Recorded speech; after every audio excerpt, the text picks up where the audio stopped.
Alright, so our turret can fire back now. And it fires a rather unsatisfying green ball. And then our bad guy also fires an unsatisfying green ball. We're going to be stuck with a green ball for a little bit longer because I really want to focus on the mechanics before we focus on what it looks like. So let's see if we can get these bullets to actually affect whatever it is that they're hitting. So we do have a script on our bullet. So let me switch back over to Visual Studio and let me see if I can find my script. There it is, bullet controller. And yes, it looks like we tried to do something. Wow. I think that was a motorcycle. I thought I'd done something wrong. And you probably couldn't even hear it. It was a very scary sound, trust me. Okay, so this is our bullet script, and as I suspected, it looks like we did try to do something where we make the other guy's points go down, and I thought we got that working. So let's check and see what our... this would imply that we have some sort of hit point variable on our turret, and we may. Yes, we do. Move the console out of the way. So here we have our hit points and our current hit point level, and we start. And I'm guessing that when the bad guy comes around the bend and starts shooting at us, that our hit points are probably going to go down. And as I recall, we had to tweak a collider in order to get that to work. So let's just see where we are. Our current hit points are not going down, so I suspect that's because he's not actually hitting us.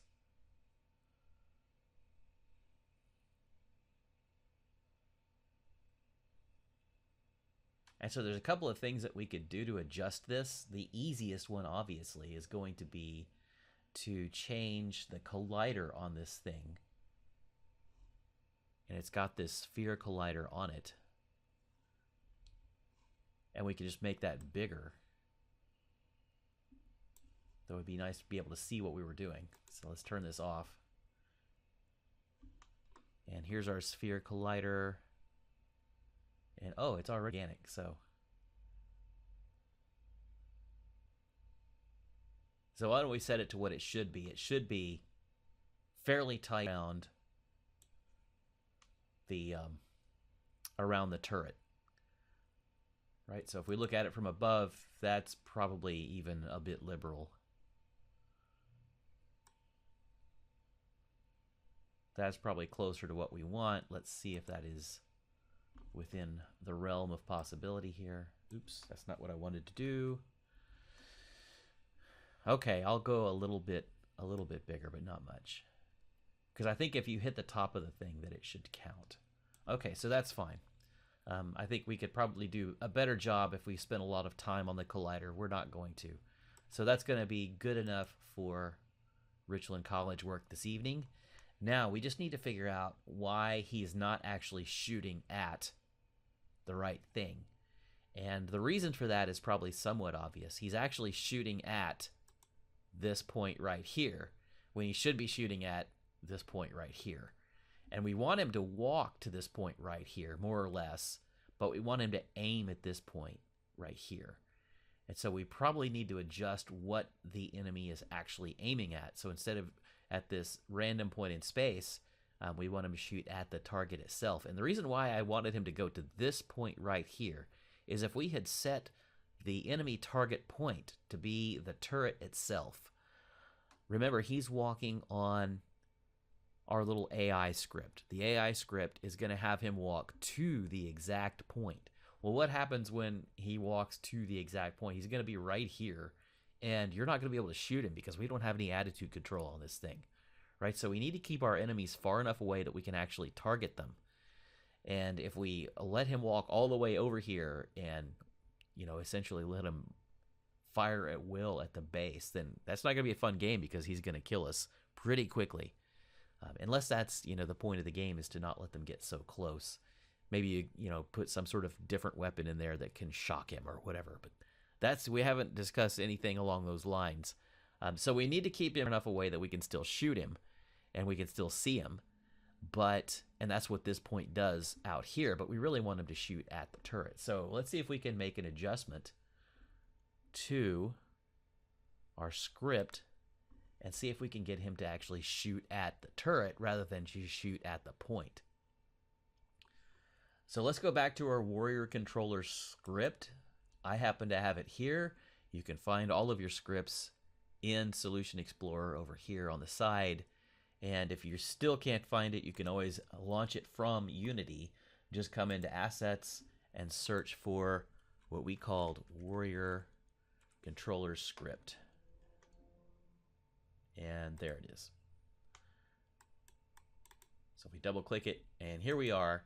And let's kind of take this apart and see why he's going to what he's going. So the distance to the target. So what he's doing here is he's going to this target, which we are setting. Let me remember. How are we setting it? I'm guessing we dragged it. Let me go look. That's probably not going to stay like that, but let's just look at it. So let's see. There's shot spawn, enemy target. Yeah, we dragged that and dropped it there. So it's sort of a fixed point. All right. Let's go back and look. And he is moving definitely towards the target. And there's a point at which he comes into range. So distance to target, weapons range, next fire time. That's when he's going to stop moving. We've got agent.stop there. And then we've got set speed to 0, so he stops. And then that's where we start computing our fire time and our animation trigger. And we're instantiating the shot. So we can make one adjustment to this, I think, and probably make all the difference in the world. And that is make him actually face the turret instead of his intended stopping point, which he's never going to reach. And so let's see if we can make that happen.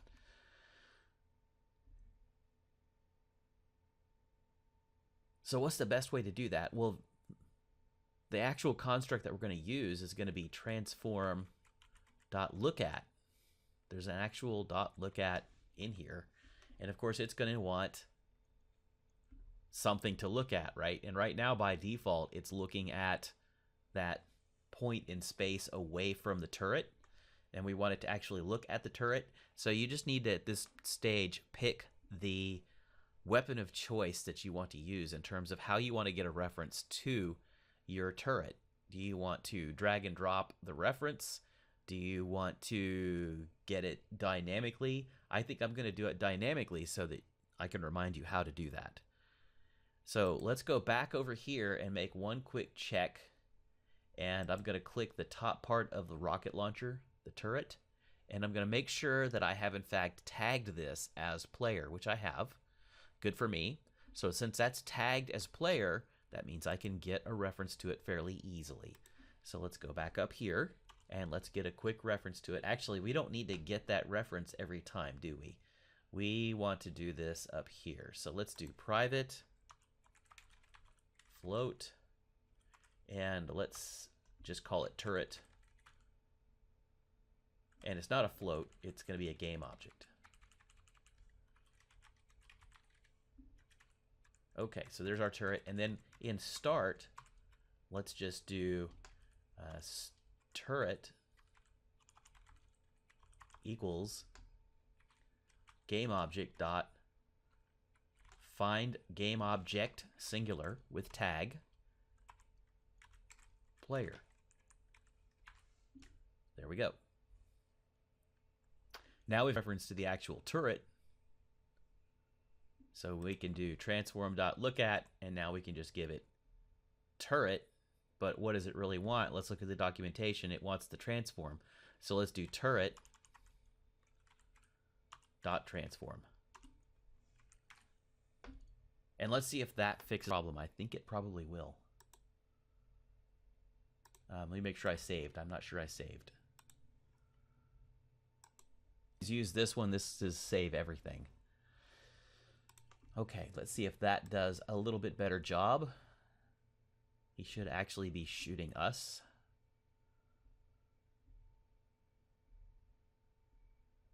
I always want to see him coming around the mountain right about here. Here he comes. And he's going to shoot at us. And we ought to be able to see whether or not he's hitting us. And let me look at it from the top. Okay, he is definitely shooting us dead on. So that adjustment has made a big difference. Now, it isn't working because I don't see the hit points going down, but at least we've solved the problem. Let's look at it from the side. Maybe it's going over us. No, it's definitely right through us, which is exactly what we want.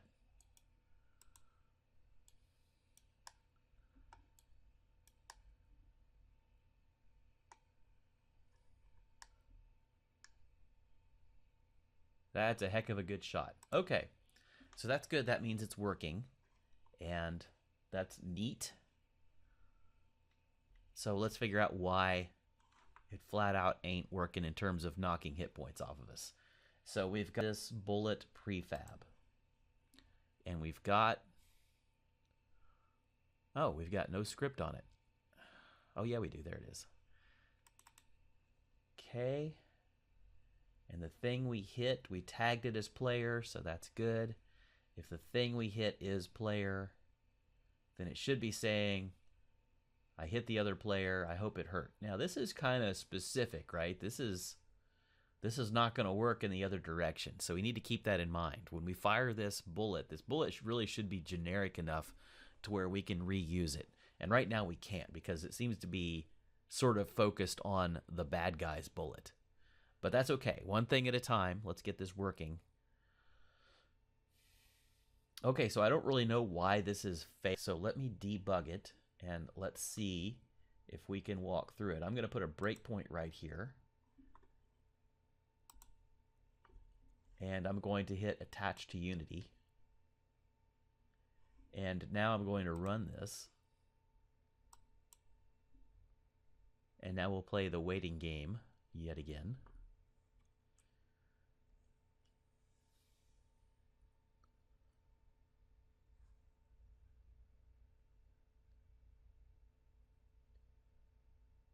And I would expect that when that ball makes a collision that it should trigger, and it's not. So the first thing I think of when that is not being triggered is a couple of things. First of all, I look at the bullet, I look at the collider, is trigger is not set.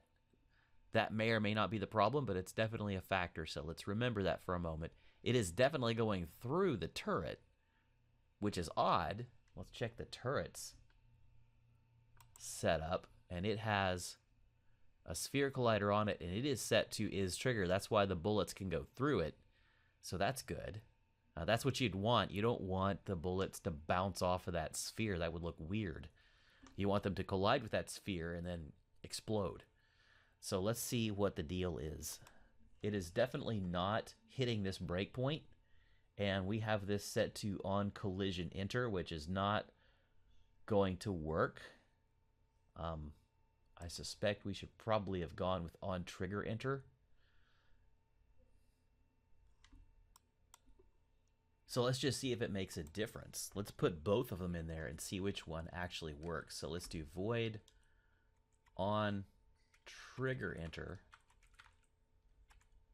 And it wants, I think it wants a collider. I'm going to have to look it up. Bear with me just a moment. Unity 3D. On trigger enter. Close enough. It's a collider. All right. So he wants the collider. So I was right.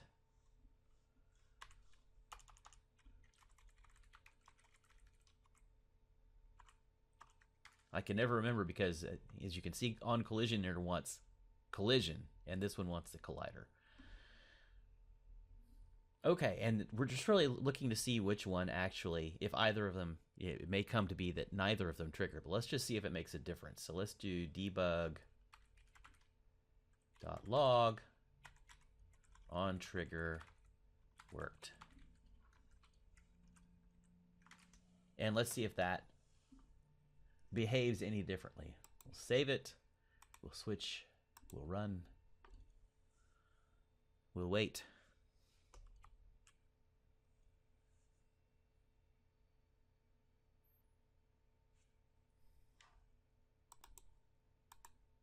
Here he comes. I did a little bit of a pause in there. And now we can see down here in the bottom, and I'll pull the console over, that it is in fact the on trigger that's firing. All right, so let's move our code.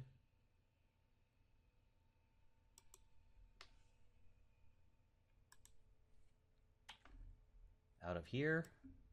We'll put it in here. And what do we need to do? This is perfect. This will work just fine because it still wants a collider, but it's still going to be other.gameObject. And so that works just fine.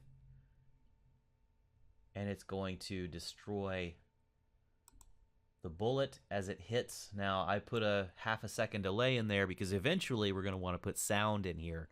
And if we want this to actually control its own sound, which is usually the best idea, you want an object to control all of the things that are associated with it. Usually the best way to go. Then that's why I put the delay there. We may change this later. But for now, there's just going to be a brief delay. Now, if you actually have a visible bounce or something like that, that's not going to work. And we would have to come up with some other way to do the sound and the delay. But one thing at a time. We'll fix things as we go. We want to build velocity. Velocity means you start working on something and you just work it out as you go. Rather than trying to think of everything in advance, that never works. Let's just keep moving and adjusting, and that's always better than sitting still and trying to plan. Okay, here he comes, and now I can see that my hit points are in fact going down. So that's good. He is going to kick my butt in about 30 seconds. And I might want to make this more interesting by A, making it possible for him to miss, and B, it might be possible for me to get points back somehow, maybe a power-up. All kinds of ideas are coming to mind. Oh, and let me pull the console over so you can see that everything is happening as we would hope it to. It says, I hit the player, I hope it hurt. Target is it's telling us he's still in range. So all of that is working perfectly. So that's great. All right, so that part works now. We need to be able to shoot back and have the same effect. And so how can we manage that? We already have the shot going off. Let's take a look at our warrior. And what do we have in terms of a collider that we can work with? This is not a collider. This is the NavMesh agent. And we might actually want to make an adjustment to this at some point because I've noticed that as he rounds that corner, his legs go into the mountain. Now, that's probably not necessarily really bad because it's sand, right? You'd expect a little bit of that to happen, but it probably goes through more than it should. So I'm just noting that because I saw it. And we've already got our hit point system on here, but we don't have a collider on this guy. So we need a collider so that we can actually hit him. And so let's just punch. I think it's under physics. Yeah. And which collider are we going to use? He's kind of capsule shaped, so I think I'm going to go with a capsule collider on him. And we just need to set our radius and our height. And usually I get these going because it isn't obvious which way this capsule is facing right now, right? So as soon as we make this big, then we can adjust which direction we want it to be facing. And we can, oh, that's not right. Oh, it must be Z then. Okay, so now it's facing the right way. And let's look at it from the side. And let's even turn our terrain off for a moment. And so now we can just focus on our scorpion, our warrior. And let's bring this down to size. and adjust it until it's right. And I'll move it hopefully up a little ways and back a little ways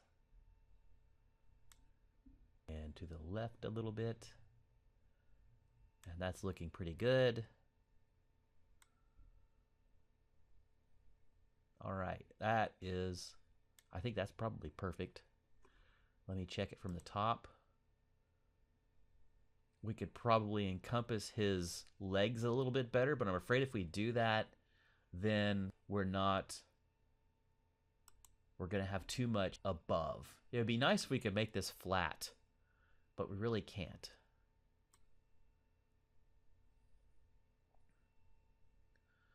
I am going to bring it up though, because I don't really want his collider hitting the ground too much. Center it up a little more. And that's good. We'll just say you have to hit center mass or it doesn't count. Make it a little bit harder. Okay, let me give it one more look. Okay, it's a little too far out front.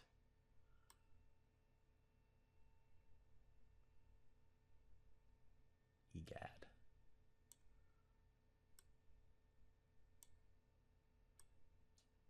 There we go. Okay, even if that's not right, I'd say that's more than enough time fiddling with it. Actually, that looks pretty good. All right.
So now he's got a collider.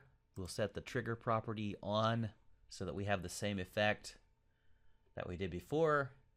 And we're going to have to change our tag. So do we have anything over here that we can use? We really don't, so let's add one. We're going to add a tag.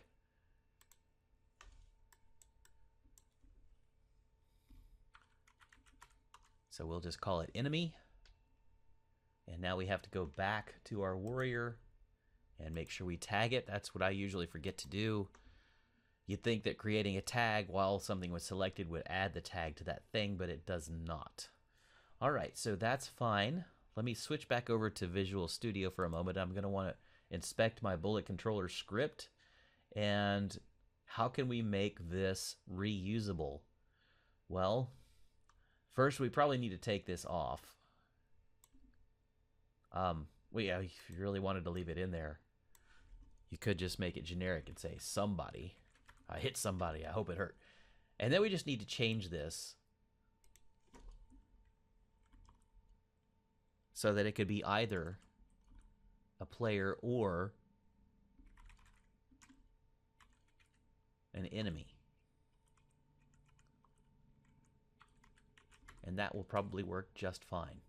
As long as the other guy has that same hit point system on it, and we know he does because that's how we designed it.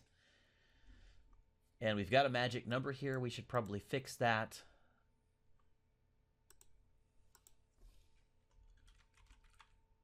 So why don't we call this public, and it's probably a float. And we'll just call it damage, and we'll set it equal to 10. Okay, and then we'll come down here, and we'll say take damage, damage. That way we can set the damage. Oh, it wants an integer, doesn't it? Yeah, let's just change this to an... There. Okay. Just give it a quick look. All that looks fine. And yeah, that looks pretty good. Why is it mad at this? This is... Oh, it doesn't like the way I've named the variable. Because I have a... Oh, it's because of the P. It wants everything to be up or lower. Whatever, that's fine. All right, so I think everything else is good. Let's save it. Let's run it, and let's see if we can affect the other guy's hit points. Well, I'm going to turn the ground back on. Everybody's going to fall to their doom. Actually, they'll never fall to their doom. They'll just continue falling indefinitely. Okay, here he comes in a rear view behind the scenes. He walks past us. And here we go. And it's clobber time. Boom. And our recharge rate is actually kind of hard. And I should have hit him a few times, so let's go see what his hit points are. His hit points are... Yeah, he's almost dead. I didn't think I'd hit him that many times, though.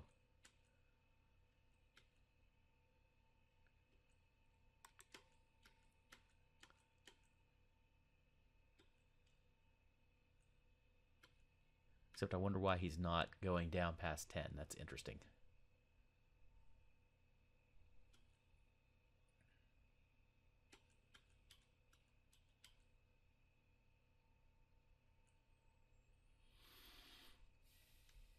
Okay, so at a minimum level, it hurt or it hits, and it works. Let's make a quick adjustment to this. Instead of making this generic, why don't we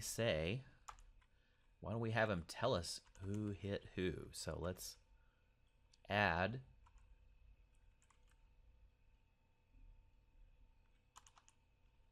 thing that was hit dot name. We could do tag as well, but let's just fiddle with it and see if that gives us any information.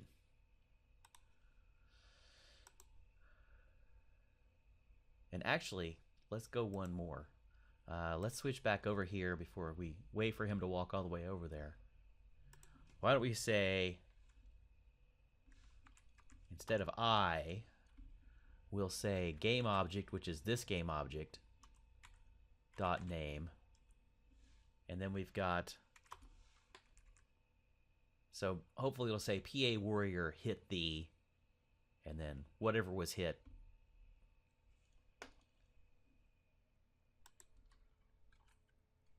There, now it's more dramatic.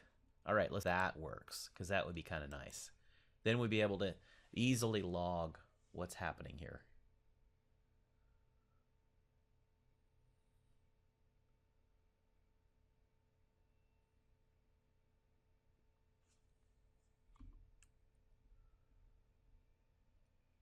Okay, here we go.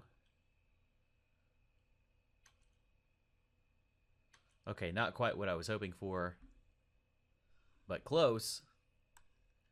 I forgot the game object in this case is the bullet, so it's going to say the bullet hit. I was hoping it would tell because I wasn't thinking, but that's okay. Bullet hit, so at least we can tell who's being hit. And it's pretty obvious which one is which, right? So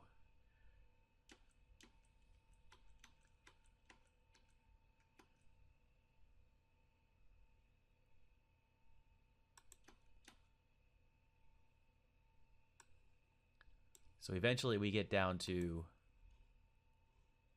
where are we hit point wise? We're down to 10. Still not quite sure how we got down to 10 so fast, because I don't think I only shot 3 times. But it's never going below that. So let's ask ourselves why. So the hit point system, let's go look at our code for the hit point system. Oh, okay. That's why. Because we don't have anything in there yet. So it does the calculation. If new hit points is greater than 0, then it goes ahead and assigns it. But if not, then it doesn't know what to do. So that's right. It's doing what it's supposed to.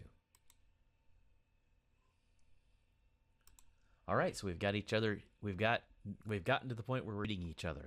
I call that a good night's work. I guess in our video we'll figure out how to kill them, actually make them blow up, or whatever it is that they're going to do when they die.